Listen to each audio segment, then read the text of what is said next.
안녕하세요. 김유라입니다. 오늘은 이영표 축구 선수의 생각이 내가 된다라는 책을 가지고 왔어요. 지금은 축구 선수는 아니죠. 네, 해설도 하고 있고. 그래서 청년 멘토 이영표. 세계 최고의 축구 선수였던 이영표의 어떤 자서전 같은 책이에요.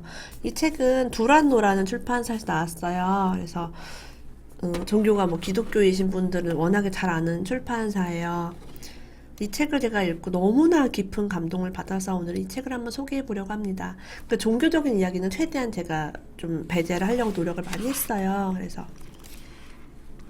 많은 분들이 성공하고 싶고 최고가 되고 싶고 거기까지 어떤 노력이 필요한지 궁금하잖아요. 그래서 이 책을 통해서 제가 정말 이영표 선수에 대해서 많이 알게 됐어요. 그래서 성공한 사람들은 이런 생각을 가지고 살아가는구나 라는 걸 배울 수가 있었고요. 좌절했을 때와 힘들었을 때 그런 마음을 엿볼 수 있었어요.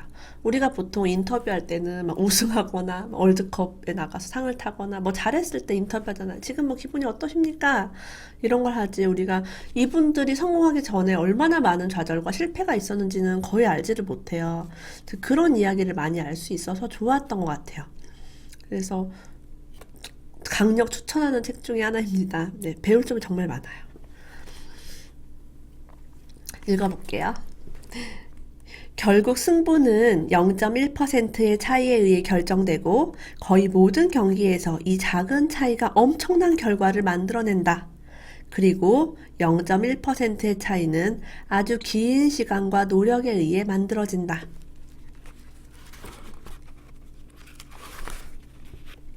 재능은 찾는 게 아니라 만드는 것이다. 왜 우리는 만들면 되는 재능을 굳이 평생을 바쳐 찾으려고만 하는가?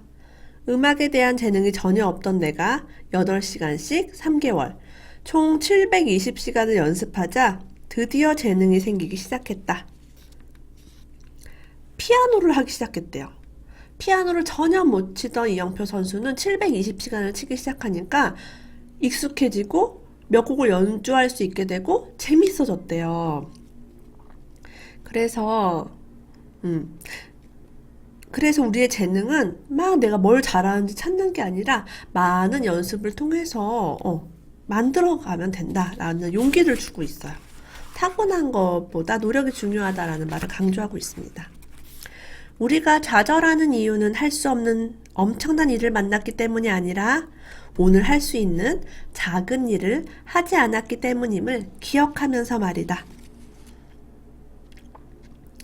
이 말도 되게 공감이 많이 돼요. 엄청난 일을 못해서 좌절하는 게 아니라 오늘 할 수 있는 작은 일을 하지 않았기 때문에 결국엔 좌절할 수밖에 없는 거예요. 작은 노력을 묵묵히 함을 강조하고 있습니다. 우리는 길에서 위기를 만날 때마다 슬퍼할 것이 아니라 오히려 기뻐해야 한다. 고통과 절망, 포기하고 싶은 충동과 자신의 한계를 경험하는 것. 누군가 이런 상황에 놓인다면 그는 지난달 자신의 꿈을 이룬 사람이 지나간 바로 그 길을 위해 서 있는 사람이라고 말해주고 싶다. 고통과 절망, 포기하고 싶은 그런 순간을 성공한 사람들 다 지나간 거예요. 그래서 바로 꿈을 이룬 그 사람이 지나가고 있는 그 길에 지금 놓여 있다고 생각을 하시면 된대요. 얼마나 많은 노력이 필요했겠어요. 그런 이야기를 하고 있습니다. 노력을 계속 강조하고 있어요. 역시 운동선수 출신다워요. 노력은 정직이다. 30년 동안 운동을 하면서 확실하게 느낀 한 가지는 이렇다. 만약 내가 10방울의 땀을 흘리면 정확하게 10방울의 땀만큼 발전하고 10시간을 공부하면 정확히 10시간만큼 발전한다는 사실이다. 축구를 잘하려면 당연히 축구 운동을 많이 해야 되고 근력을 키우려면 근력 운동을 많이 해야겠죠. 행동으로 이어지지 않는 알은 곧 모름이다. 아는 사람과 모르는 사람을 구분하는 기준이 지식의 차이가 아니라 행동의 차이라면 행동으로 이어지지 않는 지식은 지식이 아니다. 뭐든지 잘 아는 사람이 되지 말고 뭐든지 잘 하는 사람이 되자. 그러니까 행동으로 이어지지 않는 아는 것은 그냥 모르는 거랑 똑같다는 거예요. 이 부분은 제가 완전 공감을 많이 합니다. 제가 책을 하나 읽으면 한 가지 실천하세요라고 많이 얘기를 해요. 왜? 행동으로 이어지지 않은 독서는 그냥 그 책을 안 읽은 것과 아무런 다를 바가 없어요. 그래서 노력은 아는 것이다 라고 이야기하고 있어요. 아는 사람 말고 하는 사람이 되자. 라임이 있네요.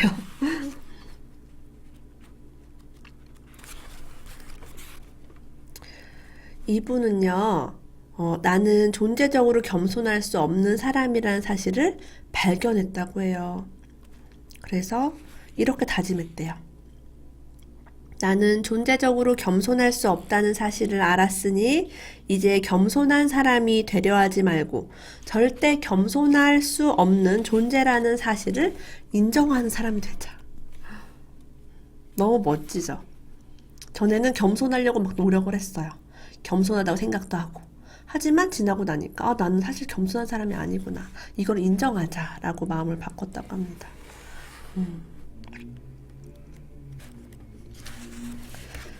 프리미어 리그에 진출하고 나서 느낀 좌절이에요. 최고의 선수들과 함께 경기를 하며 모든 것이 행복할 것 같았지만 실상은 그렇지 않았다. 오히려 그 속에서 또 다른 치열한 경쟁이 시작되었고 그 부담감은 이전에 느꼈던 것보다 훨씬 더 컸다.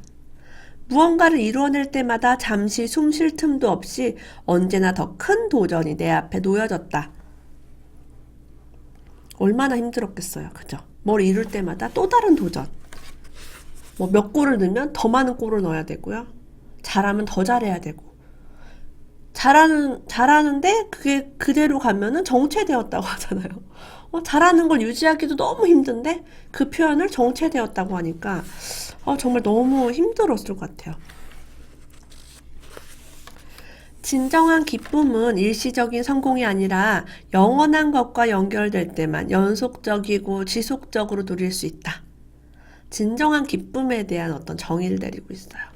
그래서 우리도 맛있는 것을 먹거나 좋은 것을 보거나 그런 식으로 이건 기쁨이야 라고 느끼는 것들이 있어요. 술을 많이 먹는 분들은 술 먹는 게 너무 좋다고 얘기하죠.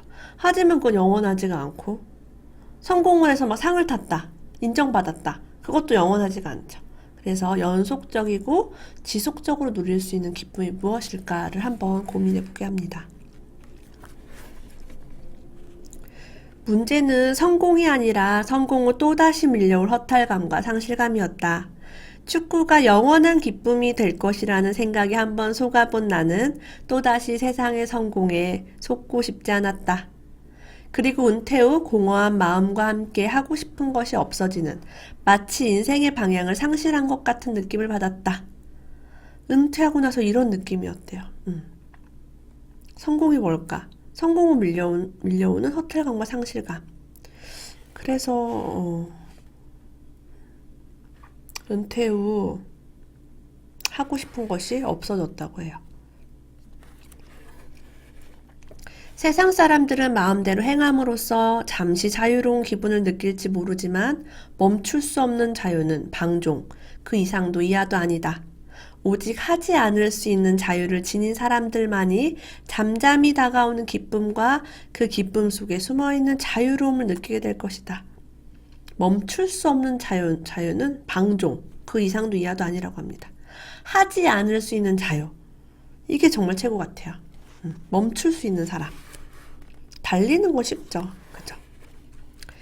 지금까지 하나님과 사람들 앞에서 당당하게 할 수 없는 일을 하면서 몰래 즐거움을 느꼈다면 이제는 하나님과 사람들 앞에서 당당하게 기쁨을 느끼는 행동을 하면 되지 않을까? 앞모습이 멋진 사람이 아니라 뒷모습이 정직한 사람이 되자. 하나님의 시선을 피하지 말고 즐겨라. 당당하게 기쁨을 누려라. 뒷모습이 정직한 사람이 되자.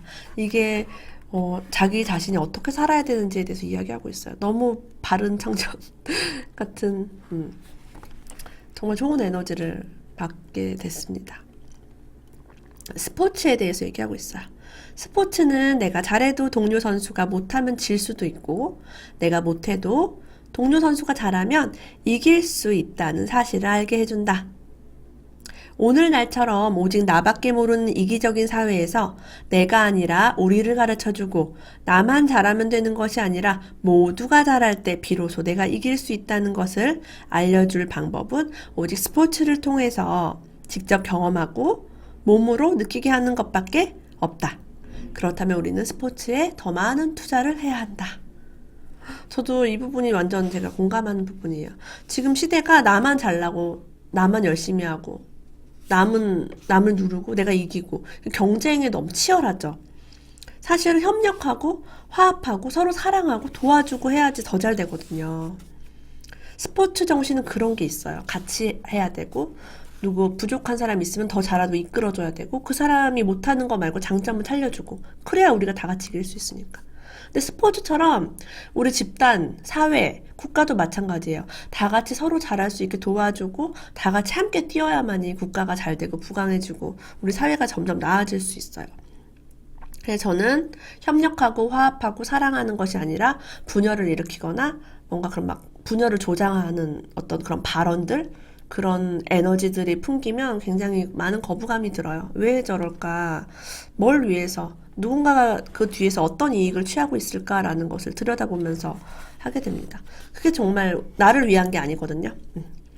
근데 뭔가 뭐 작은 뭐 돈이라든가 명예라든가 뭘 얻기 위해서 그런 이익을 취하는 존재가 항상 있더라고요. 그래서 이용표 선수가 한 이 말에 정말 깊은 공감을 했어요. 스포츠를 좀 더 많은 사람들이 즐기게 하면은 아 우리가 하나구나 우리가 화합을 해야 되는구나를 깨달을 수 있어요.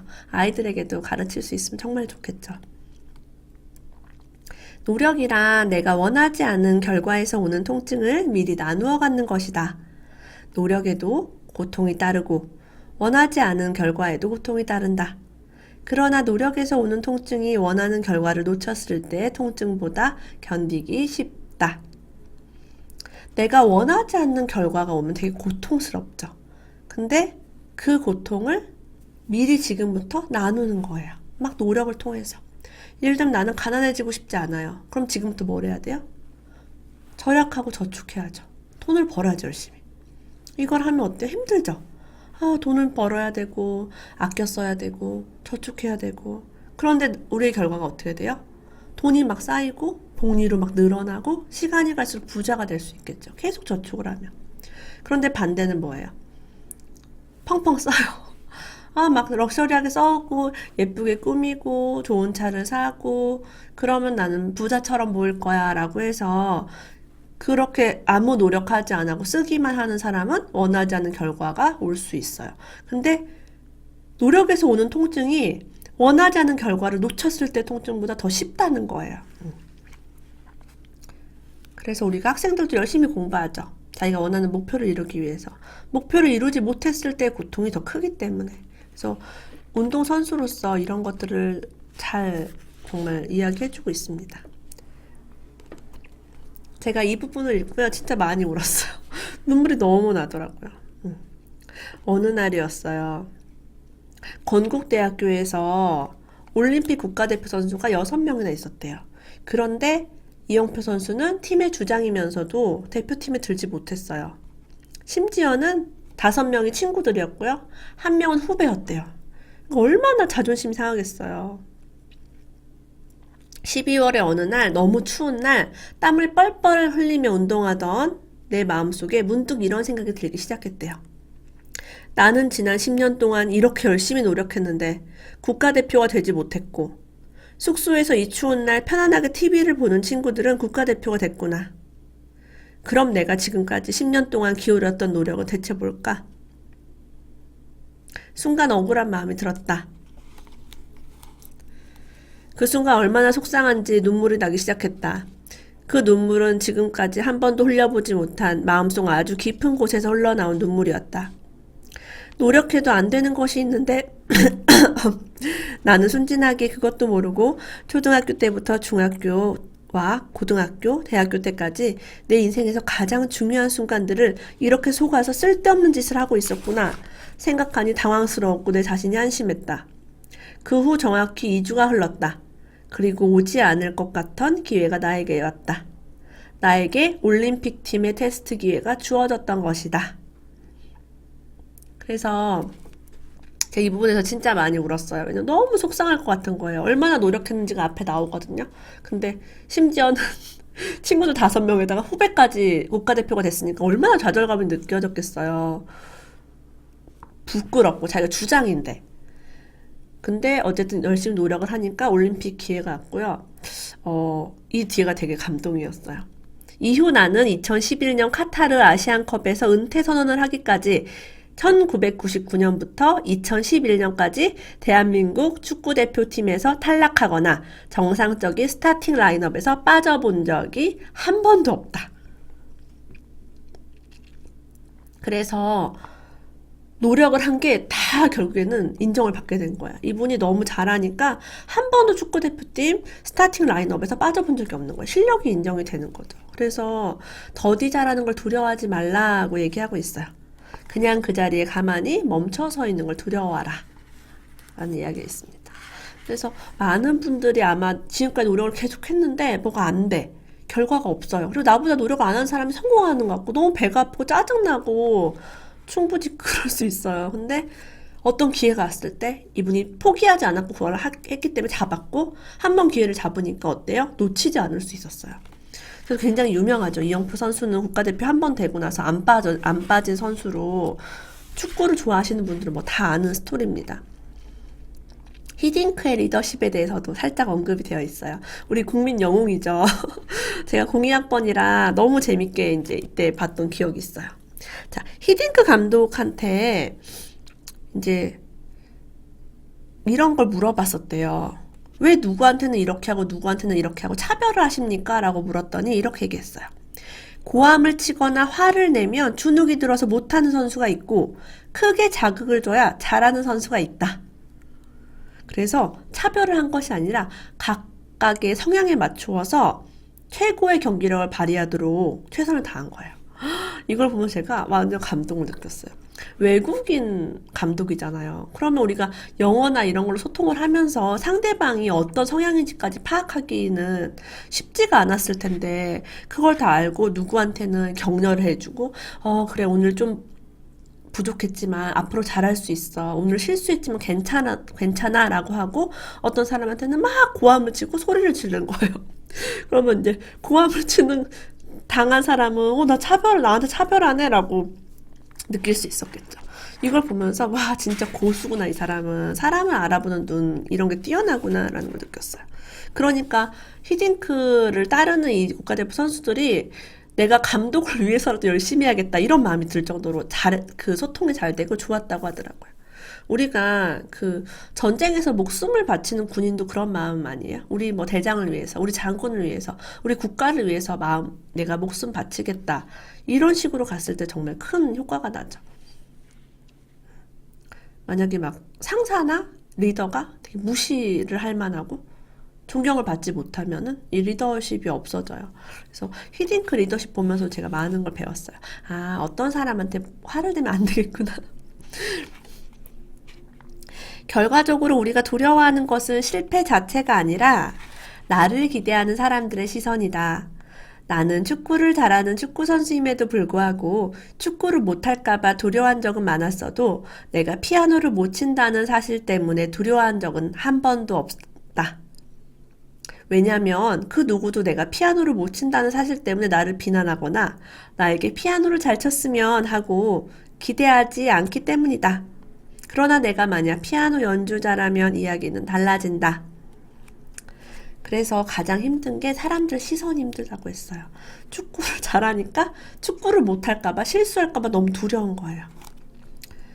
그래서 우리가 두려워하는 거는 사람들의 시선이라는 거죠. 시험을 못 봤을 때 두려운 거는 선생님이 자꾸 평가하니까 두려운 거예요. 부모님이 성적표를 자꾸 바라보고.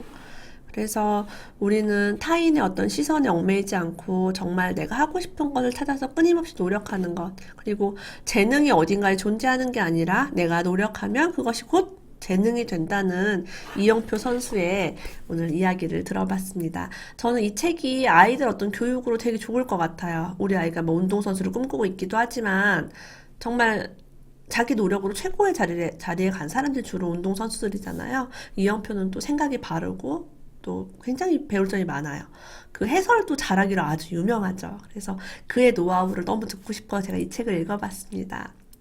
오늘도 끝까지 함께 해주셔서 너무 감사하고요. 다음에 더 좋은 책을 가지고 만나 뵙겠습니다. 감사합니다.